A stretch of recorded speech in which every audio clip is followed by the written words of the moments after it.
BSF এর গুলিতে আহত হলো এক বাংলাদেশি। বুধবার ভোর রাতে ঘটনায় চাঞ্চল্য ছড়িয়েছে দক্ষিণ দিনাজপুর জেলার গঙ্গারামপুর ব্লকের মল্লিকপুর বিওপি এলাকায়। পাল্টা বাংলাদেশি দুষ্কৃতীদের আক্রমণে গুরুতর জখম হয়েছেন এক বিএসএফ জওয়ান। সূত্রের খবর, বুধবার ভোর রাতে 5 জন বাংলাদেশি দুষ্কৃতী ফেন্সিডিল পাচারের উদ্দেশ্যে ঢুকে পড়ে ভারতীয় সীমান্তে।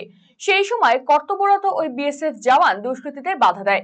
এরপরই দুষ্কৃতীরা অস্ত্র নিয়ে ওই বিএসএফ জওয়ানের ওপর চড়াও হয়। বিএসএফ জওয়ানের রাইফেল ছিনিয়ে নেওয়ার চেষ্টা করে তারা।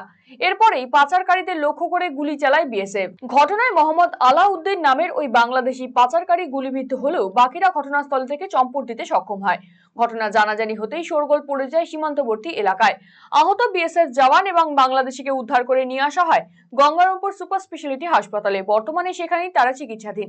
জানা গিয়েছে, আহত ওই বিএসএফ জওয়ানের নাম ওরফেজ কুমার, বয়স 27 বছর, বাড়ি বীরভূম জেলার রামপুরহাট এলাকায়। তিনি মল্লিকপুর বিওপিতে কর্মরত। যদিও এই ঘটনায় বিএসএফ এর কোনো প্রতিক্রিয়া মেলেনি।